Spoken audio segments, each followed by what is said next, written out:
One time again Akki sir in front of you, और आज मैं आप सभी को पढ़ाने वाला हूँ 2.5 क्लास 9th बुक का नाम गणित मंजरी।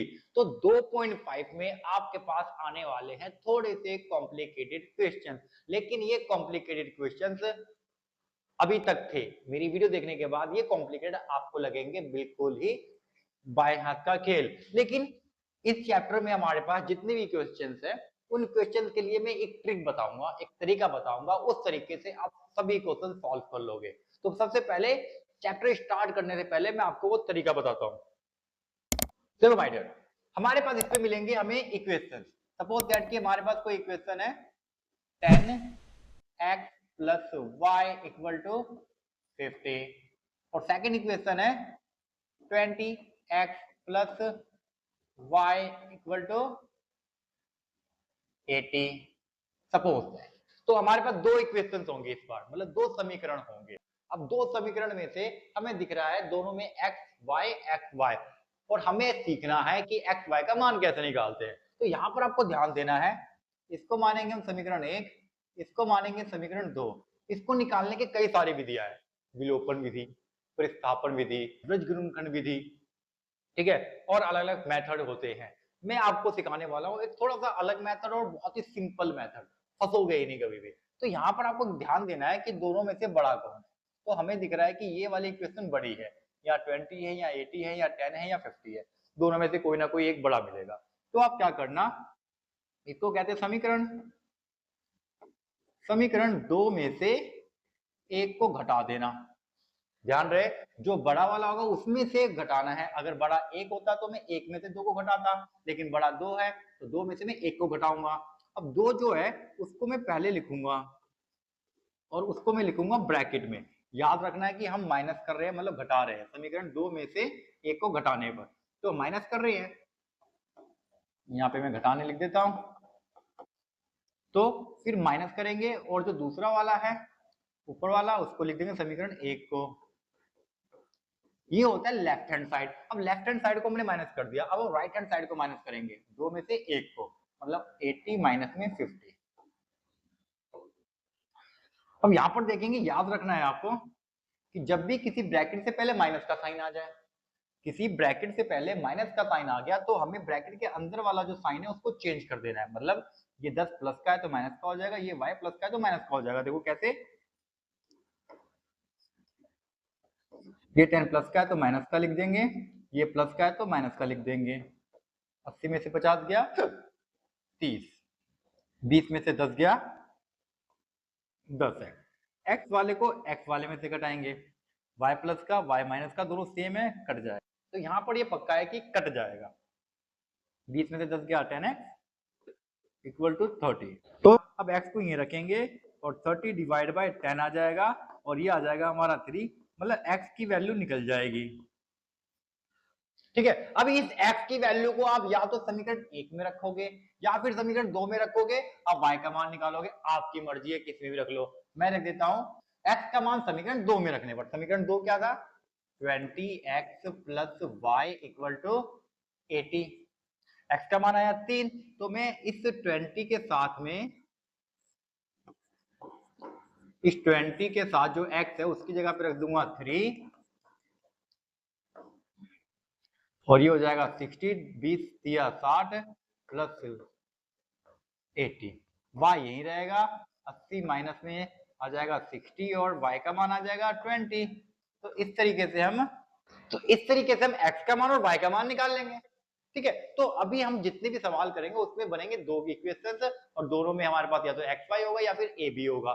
एक्स वाई ए बी कुछ भी आ जाए, उन दोनों को इस तरीके से निकालना है, मतलब घटा करके, घटाने पर। ठीक है, तो अब हम आते हैं अपने फर्स्ट क्वेश्चन की तरफ। तो ये था अक्की बाबा का कॉन्सेप्ट। अगर ये कॉन्सेप्ट आपको समझ में आ गया तो आपको पूरा सवाल समझ में आ जाएगा। That's called Akki Baba concept. तो सबसे पहले देखेंगे इस क्वेश्चन को, इस क्वेश्चन को समझेंगे। ठीक है, एक लर्निंग प्लेटफॉर्म एक निश्चित मासिक शुल्क और उपयोग किए गए प्रत्येक डिजिटल लर्निंग मॉड्यूल्स के लिए एक अतिरिक्त शुल्क लेता है। मतलब कोई इंस्टीट्यूट है, ठीक है, इंस्टीट्यूट का मतलब वहां पर डिजिटल लर्निंग मॉड्यूल्स है, मॉड्यूल्स मतलब कोर्सेज है। ठीक है, तो डिजिटल लर्निंग कोर्स करवाते हैं वहां पे, और वहां पर क्या है कि वहां पर एक तो निश्चित मासिक शुल्क है, मतलब एक फिक्स प्राइस है कि आपको अगर मेरे कोचिंग में आना है तो मैं आपसे 500 रुपए, 1000 रुपए, 100 रुपए, ये है कि आपको देना ही पड़ेगा। और आप जितने भी मॉड्यूल्स करोगे, जितने भी कोर्स करोगे, उसके पैसे अलग से देने हैं, ठीक है। तो एक फिक्स चार्ज हमें देना है, उसके बाद हम जितने भी मॉड्यूल्स यूज करेंगे उसके अलग से हमें चार्जेस देने हैं। अगर 10 यूज करेंगे तो 10 के अलग होंगे, 15 यूज करेंगे तो 15 के अलग होंगे, लेकिन वो उसका फिक्स चार्ज क्या है हमें पता नहीं है, ठीक है। और जो भी हम यूज करेंगे अतिरिक्त शुल्क क्या है वो भी हमें पता नहीं है। एक छात्र ने देखा कि जब उसने 10 मॉड्यूल्स यूज किए तो 10 मॉड्यूल्स का उपयोग किया तो उसका बिल 400 आया। मतलब 10 का अगर 10 मॉड्यूल्स उसने यूज किए, 10 उसने सीखे तो उसको 400 रुपए पे करना पड़ा। जब उसने 14 मॉड्यूल्स का उपयोग किया तो उसका बिल 500 आया। जब उसने 14 मॉड्यूल्स यूज किए तो उसका बिल 500 आया। मतलब दो तरह की चीजें हो गई, 10 यूज किए तो उसको 400 रुपए पे करना पड़ा, और 14 यूज किए, 14 यूज किए तो उसको 500 देने पड़े। यदि मासिक बिल Y है, अब जो इसका मासिक बिल है, जो टोटल उसको देना पड़ रहा है, मतलब जो इससे 400 रुपए दिए हैं और जो 500 रुपए दिए, वो हमारा Y है। मासिक बिल, मंथली पे जितने भी हमें पे करने हैं वो हमारा Y है। और उपयोग किए गए मॉड्यूल, और जितने भी मॉड्यूल्स यूज किए हैं, जैसे 10 यूज किए हैं, 15 यूज किए हैं, यहाँ 14 यूज किए हैं, तो उसको उसने X कहा है, ठीक है। तो यहाँ पर इसने दिया एक समीकरण y equal to a x plus में b। तो पहले हम इसको यहाँ पे लिख लेते हैं, y equal to a x plus में b।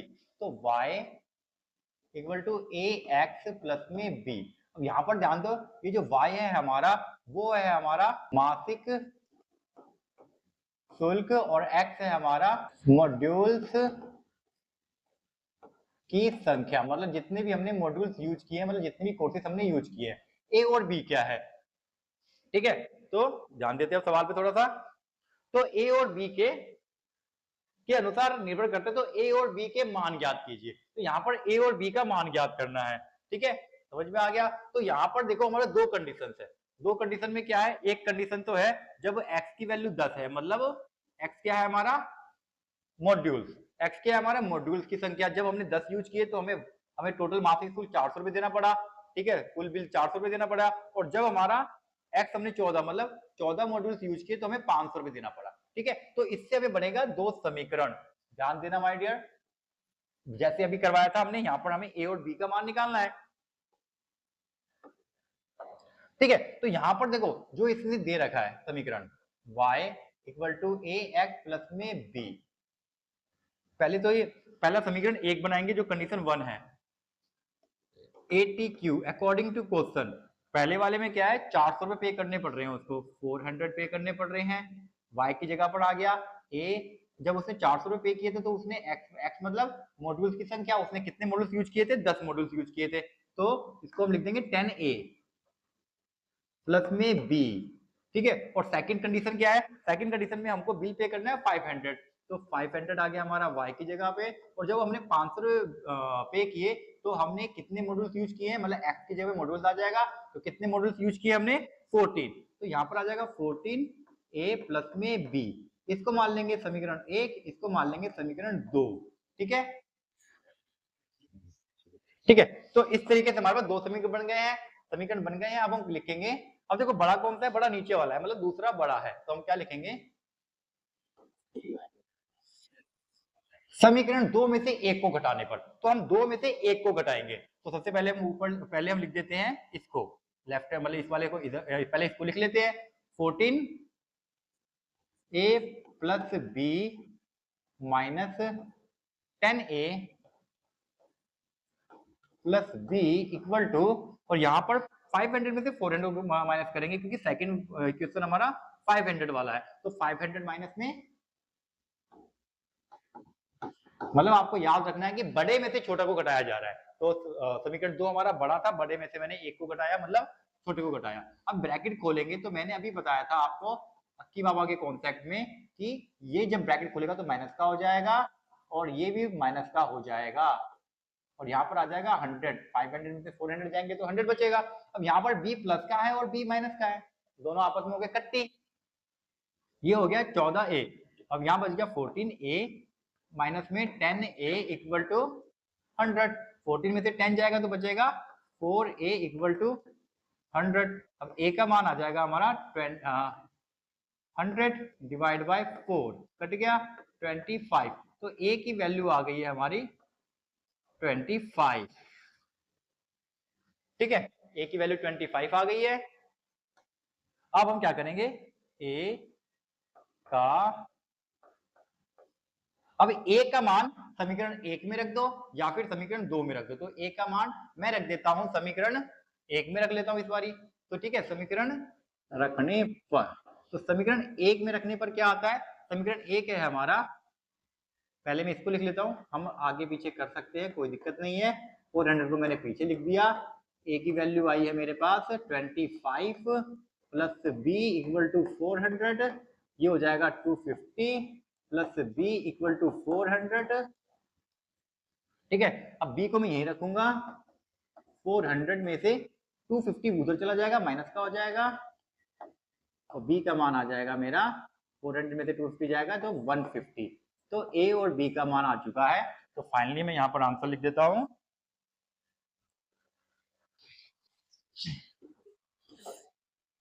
ए का मान आया मेरा 25 और बी का मान आया मेरा 150। This is my answer. ठीक है, तो इस तरीके से करना है आपको। पेपर में अगर आता है तो कम से कम 4 नंबर या 5 नंबर में आएगा। तो 5 मार्क्स का क्वेश्चन है, अच्छी तरह से करना है आपको, सारी चीजें लिखनी है जो गिवन है, उसके बाद समीकरण को आपको दिखाना है, समीकरण 1 समीकरण 2, फिर आपको सारी चीज लिखते हुए सॉल्व करना है। डाउट है, अभी भी डाउट है, एक बार और रिपीट करके देखो, आपको बिल्कुल ही क्लियर हो जाएगा। आता है हमारा सेकंड क्वेश्चन। तो सेकंड क्वेश्चन में हम क्या देखेंगे, एक जिम एक निश्चित मासिक शुल्क और बैडमिंटन कोर्ट का उपयोग करने के लिए प्रति घंटे का अतिरिक्त शुल्क लेता है। सेम क्वेश्चन है, तो मासिक शुल्क लेता है भैया ज्वाइन करने का, जो भी जिम ज्वाइन करेगा उसको एक फीस देनी पड़ेगी, और अगर उसी के अंदर वो बैडमिंटन कोर्ट का उपयोग करता है, अगर वो बैडमिंटन कोर्ट भी वहां पर यूज करता है, तो जितने घंटे वो यूज करेगा उसके लिए उसको अतिरिक्त शुल्क देना पड़ेगा। जिम का उपयोग करने वाली एक छात्रा ने देखा कि जब उसने 10 घंटे बैडमिंटन कोर्ट का यूज किया तो उसका बिल 800 रुपए आया, मतलब 10 घंटे यूज करने पे 800 रुपए आ रहा है। ध्यान रखना, कंडीशन 1 क्या है, 10 घंटे का 800 रुपए। और उसके बाद जब उसने 15 घंटे यूज किया, 15 घंटे यूज किया, तो उसका बिल कितना आया, 1100 रुपए आया। यदि मासिक बिल वाई है, सेम मासिक बिल इसका वाई है जैसा पहले क्वेश्चन में था, बैडमिंटन कोर्ट के उपयोग के घंटे एक्स पर एक्स है, संबंध y ax प्लस b के अनुसार निर्भर करता है, तो a और b का मान ज्ञात कीजिए। सेम क्वेश्चन है, x जो है उसका घंटे के हिसाब से जो चार्जेस है वो है, और y जो है वो कुल बिल है। तो आइए हम यहाँ पे लिख लेते हैं। ठीक है, ये क्वेश्चन हमें दे रखी है, y जो है कुल बिल है और x उपयोग किए गए घंटे के हिसाब से है। कंडीशन 1 हमें पता है, तो इसके अनुसार हम अपने क्वेश्चन को तैयार करते हैं। ठीक है, तो कंडीशन 1 अकॉर्डिंग टू क्वेश्चन लिखेंगे हम। सबसे पहले आपको सॉल्यूशन ही पूरा लिख लेना है। दिया गया संबंध हमें पता है, y हमें पता है, x हमें पता है, और अकॉर्डिंग टू क्वेश्चन में कंडीशन 1 कंडीशन 2 है। अब हम बना रहे हैं समीकरण। तो समीकरण में ध्यान देंगे, इस y की जगह पे हम क्या करेंगे, टोटल बिल लिखेंगे हम 800 प्लस a है, a के साथ इसने 10 घंटे यूज किए तो 10a हो जाएगा, प्लस b, ये हो गया हमारा समीकरण 1। और समीकरण 2 में 1100 रुपये कर रहे हैं और 15 घंटे यूज कर रहा है, तो 1100 रुपये इक्वल टू 15a प्लस में b, समीकरण 2 हो गया। अब फिर से बड़ा वाला समीकरण 2 है, तो हम क्या करेंगे, समीकरण 1 में से 2 को घटाने पर, तो फिर से हम क्या करेंगे, इसको पहले ब्रैकेट में रखेंगे, 15a प्लस में b, फिर माइनस का साइन, फिर इसको माइनस करेंगे, 10a प्लस का b इक्वल टू 1100, 11 में से 800 को माइनस कर देंगे। ठीक है, तो यहां पर हम ब्रैकेट जब खोलेंगे तो ये माइनस का हो जाएगा, साइन चेंज, याद रखना है आपको, कभी भी ब्रैकेट से बाहर माइनस का साइन है तो ब्रैकेट जब खोलेंगे तो साइन अंदर के बदलेंगे। किसी भी चैप्टर में कर रहे हो, किसी भी एक्सरसाइज में कर रहे हो, मैथ में ऐसा ही होता है। ठीक है, 11 में से 8 जाएगा तो बचेगा 3, पीछे 2 0, 300, 15 में से 10 गया 5a, और b एक दूसरे से इकट्ठी हो जाएंगी, और बचेगा यहाँ पे हमारे पास 300, और a equal to 300 divide by 5, ये आ गया 60, a की वैल्यू आ गई 60y। ठीक है, तो a की वैल्यू आ गई। अब a का मान या तो समीकरण 1 में रख दो या समीकरण 2 में रख दो, तो हम रख देते हैं समीकरण 2 में। a का मान समीकरण 2 में रखने पर, ठीक है, तो समीकरण 2 क्या है हमारा, 1100 इक्वल टू 15 ए प्लस का बी, इसको आगे लिख देते हैं, कोई दिक्कत नहीं है। ए का मान आया है हमारा 60 प्लस में बी, यहां पर आ जाएगा 1100, 15 चिक्के 90 मतलब 900 प्लस में बी इक्वल टू 1100, बी का मान आ जाएगा 1100 माइनस में 900, और ये आ जाएगा बी के मान 1100 में से 900 गया 200, तो ए का मान था हमारा 60 और बी का मान था हमारा 200, फाइनल हमारा ये आंसर हो गया। ठीक है, इजी है बिल्कुल ही, आप एक दो बार प्रैक्टिस कर लोगे, सारे डाउट्स क्लियर हो जाने हैं, सवाल आपका फंसेगा ही नहीं। ठीक है, अब करते हैं हम नेक्स्ट क्वेश्चन। ठीक है, तो यहां पर हमारे पास क्वेश्चन जो है वो डिग्री सेल्सियस और फॉरेन हाइट में है। तो फॉरेन हाइट क्या होता है, मतलब हमारे इंडिया के अंदर जो तापमान मापा जाता है वो मापा जाता है डिग्री सेल्सियस में, लेकिन बाहर के देशों में जैसे अमेरिका और कनाडा में फॉरेन हाइट में नापा जाता है। ठीक है, तो हमारे इंडिया में सेल्सियस में नापा जाता है, वहां पे फॉरेन हाइट में नापा जाता है, लेकिन वहां की वैल्यू फॉरेन हाइट की कुछ और होती है और हमारे यहाँ की कुछ और होती है। तो अगर हमारे इंडिया में 100 डिग्री सेल्सियस है तो वहां पर कितना होगा, यहाँ पर अगर 25 डिग्री सेल्सियस है तो वहां पर कितना होगा, वहां पर कुछ और होगा, कुछ और फॉरेनहाइट होगा। तो उस वैल्यू को हम यहाँ पर चेक करेंगे कि अलग अलग वैल्यूज किस तरीके से निकालेंगे। यहाँ पर डिग्री सेल्सियस और फॉरेनहाइट के बीच में एक रिलेशन दे रखा है, उस रिलेशन के थ्रू हम अपने आंसर को फाइंड करेंगे। तो डिग्री सेल्सियस और डिग्री फॉरेनहाइट में मापे गए तापमान के बीच संबंध पर विचार कीजिए जो इस प्रकार दिया गया है। तो ये हमारे पास रिलेशन दे रखा है भाई इन दोनों का। ठीक है, ए और बी के मान ज्ञात कीजिए, तो ए और बी का मान ज्ञात करना है। ओके, यह देखते हुए कि बर्फ 0 डिग्री सेल्सियस और 32 डिग्री फॉरेनहाइट पर पिघलती है। अब यहाँ पर देखो, हमारे इंडिया के अंदर कोई भी पानी, कोई भी बर्फ 0 डिग्री सेल्सियस से थोड़ा सा ऊपर जाता है, 1 डिग्री सेल्सियस 2 डिग्री सेल्सियस, तो वो बर्फ पिघलना चालू कर देता है। और यहाँ पर अमेरिका में और कनाडा में क्या हो रहा है, जहाँ पे फॉरेनहाइट में नापा जाता है वहां पर 32 डिग्री फॉरेनहाइट पर कोई भी बर्फ पिघलना चालू करती है। तो हमारा 0 डिग्री बराबर है उनके 32 फॉरेनहाइट के बराबर। ठीक है, तो यहाँ पर ये कह रहा है और पानी 100 डिग्री सेल्सियस और 212 डिग्री फॉरेनहाइट पर उबलता है। हमारे इंडिया में 100 डिग्री पर कोई भी पानी उबलता है, मतलब जब आप पानी को गर्म करते हो, जब पानी का टेम्परेचर 100 डिग्री होता है तो वो पानी उबलना स्टार्ट करता है, और अमेरिका में 212 डिग्री फॉरेनहाइट पे उबलना स्टार्ट करता है। तो हमारा 100 डिग्री उनका 212 डिग्री बराबर है। ठीक है, संकेत, जब सी 0 डिग्री हो और एफ 32 डिग्री हो, और जब सी 100 डिग्री हो और एफ 212 डिग्री है, ए और बी का मान ज्ञात करने के लिए जानकारी का उपयोग कीजिए। इन जो जानकारी दे रखे उसका उपयोग करना है, डिग्री और फॉरेनहाइट के बीच रेखिक संबंध ज्ञात कीजिए। तो देखते हैं हम यहाँ पे, तो यहाँ पर हमारे पास दिया गया जो रिलेशन है वो ये है। ठीक है, शर्त क्या है, कंडीशन में पता है, तो कंडीशन हमारी सी की वैल्यू हम यहाँ पुट कर देते हैं। सी जब 0 होगा तो ए एफ ए के साथ आ जाएगा, 32 ए हो जाएगा प्लस में बी, इसको लेट कर लेते हैं इक्वेशन 1। ठीक है, और जब हमारा सी 100 डिग्री होगा तो सी की जगह पे हम 100 रख देंगे, इक्वल टू ए के साथ क्या आ जाएगा 212 प्लस में क्या आ जाएगा बी। तो हमें क्या निकालना था, इसको मान लेते हैं समीकरण 2। ए और बी का मान ज्ञात कीजिए, तो हम ए और बी का मान ज्ञात करते हैं।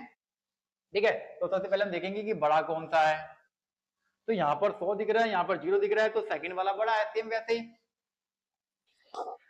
समीकरण 2 में से एक को घटाने पर, ठीक है, तो समीकरण 2 ये रहा, 212 में से, मतलब पहले इसको लिख लेते हैं, 212 ए प्लस का बी माइनस, फिर इसको लिख लेते हैं 32 A plus B, 32 A plus B equal to आ जाएगा 100 माइनस में 0, 100 माइनस में 0, ब्रैकेट खोलेंगे, ब्रैकेट खोलेंगे तो साइन चेंज हो जाएंगे, 32 ए माइनस का बी इक्वल टू 100 में से 0 गया 100 ही आएगा, बी से बी इकट्ठी हो जाएंगे एक दूसरे से, 212 में से 32 को माइनस करेंगे तो कितना आ जाएगा 180, ए बचेगा इक्वल टू 100, फिर बचेगा ए की वैल्यू क्या आ जाएगी 100 डिवाइड बाय 180। अब इसको डिवाइड करेंगे 0 से 0, 5 और 9, तो ए की वैल्यू आ जाएगी 5 डिवाइड बाय 9। ठीक है, ए का मान, अब हम ए का मान समीकरण 1 में रख देते हैं, या फिर 2 में भी रख सकते हैं, आपकी मर्जी है, वैल्यू आपकी सेम आनी है। समीकरण ए का मान समीकरण 1 में रखने पर, ठीक है। तो समीकरण 1 क्या था हमारा, 0 इक्वल टू 32a प्लस में b 0 32, तो 32 की वैल्यू है हमारे, a की वैल्यू है हमारे पास 9, 32 इंटू में 5/9 प्लस में b, तो इसको सॉल्व करते हैं। 160 डिवाइड बाय 9 प्लस का b इक्वल टू 0 था हमारा। अब सोच रहे हो इतना फास्ट मल्टीप्लाई कैसे किया, मैंने क्या किया, मैंने 32 को 5 से मल्टीप्लाई करना था, मैंने 32 को 10 से मल्टीप्लाई कर दिया, ठीक है। फिर मैंने इसका हाफ सोच लिया, हाफ होता है 160, 5 से मल्टीप्लाई हो गया, क्योंकि 10 का, जब मैंने इसको 10 से मल्टीप्लाई किया तो 320 हो गया। अब मैं 10 का हाफ करूंगा तो 5 होगा, मैं इसका हाफ करूंगा तो वो 5 का मल्टीपल आएगा 160, ठीक है। तो इस तरीके से आप कर सकते हो फास्ट। अब b को मैं क्या करूंगा, उधर भेज दूंगा, तो b की वैल्यू आ जाएगी माइनस की 160 डिवाइड बाय 9, तो b की वैल्यू है माइनस 160 डिवाइड बाय 9 और a की वैल्यू है 5/9। फाइनल हमारा आंसर आ गया है। और इस तरीके से हमारा एक्सरसाइज भी खत्म हो गई है, 2.5 खत्म होती है। और अगर आप 2.6 करना चाहते हो तो आपको करना पड़ेगा अगला पार्ट, जो कि आपको डिस्क्रिप्शन में लिंक मिल जाएगा, या फिर आप डायरेक्ट प्लेलिस्ट में जाकर भी आप 2.6 देख सकते हैं। और अभी तक आपने मेरे चैनल को फॉलो नहीं किया तो प्लीज फॉलो कर ले, सब्सक्राइब कर ले, अपने दोस्तों के साथ शेयर करना ना भूले। Thank you.